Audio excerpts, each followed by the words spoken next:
Good evening and welcome to day 52 of 100 Days of Sewing with Queenie Quilts.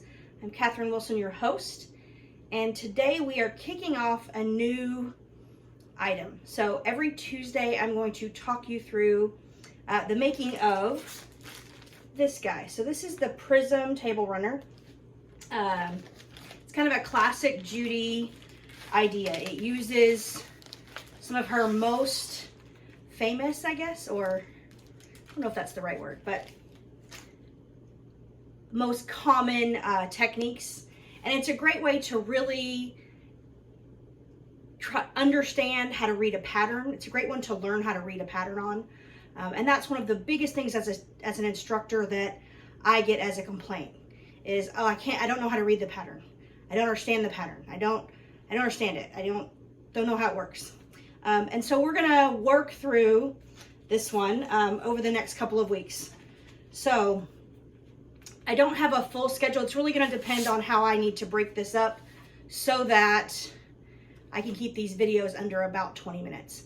But we'll see how it goes. So for today, which this is episode 1 of this series, we are just going to talk through supplies, what you need to get ready. And then next Tuesday, we'll talk through getting ready. So we're not actually going to start sewing for another 2 weeks. At that point, we'll be ready to sew. So first thing is when you open your pattern, it's going to have 3 components. It's going to have a cover sheet, which is really just a picture of the quilt. In this case, it's a Tablerunner. A set of instructions. In this case, they are 20 pages of instructions. And some newsprint papers.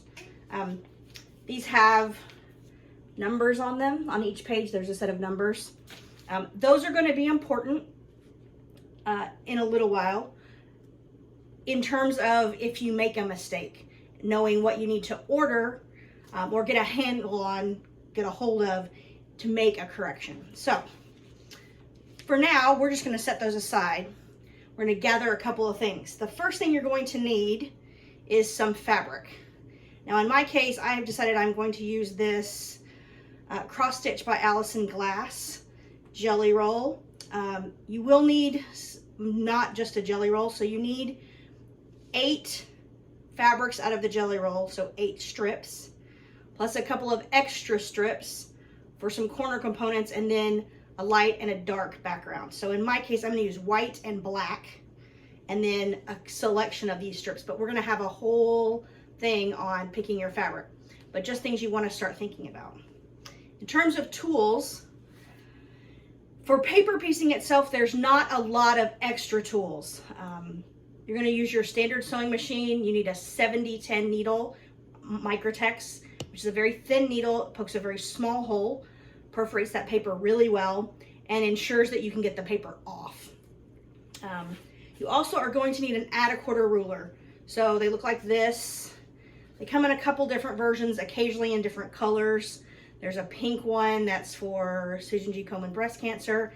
This one actually started out as an 18-inch. They come in 3 sizes, 6-inch, 12-inch, and 18-inch, and it has to do with how long it is. This one started out as an 18. You probably can't see it on camera, but it starts here at like a 7 and goes to 18, so, or maybe 6.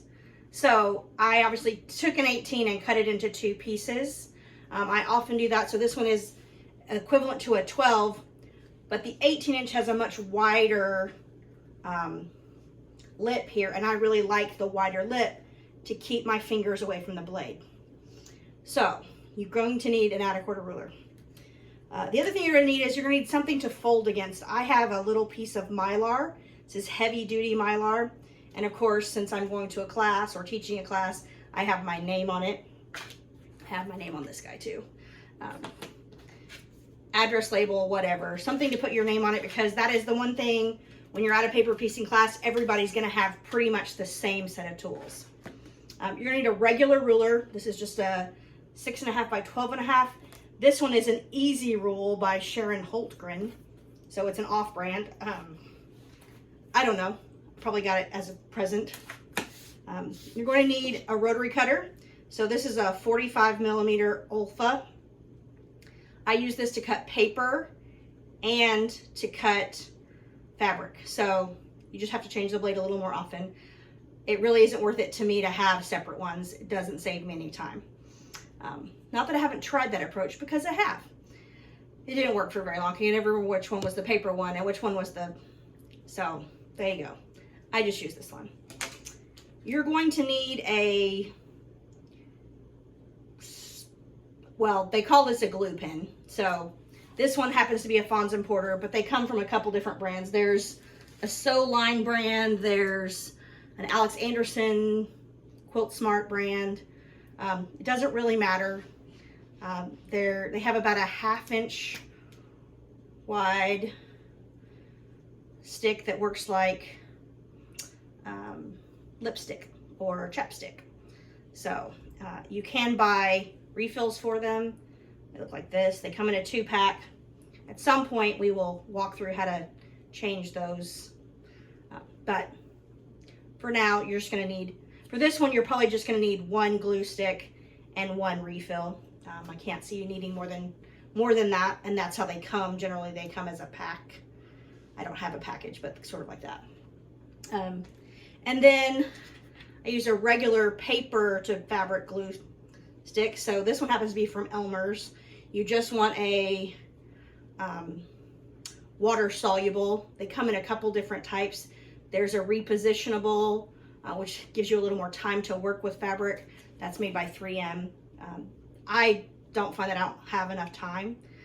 So I just use this one, the cheap one. I really like the ones from Target because the glue is pretty much guaranteed to be white or clear. This, every once in a while, I'll buy them and then get them home and take the top off and they're purple. So try to get the clear ones. I haven't had any issues with the purple. It is like it disappears as it dries, but just in case. Anyway, and then I always have a binder.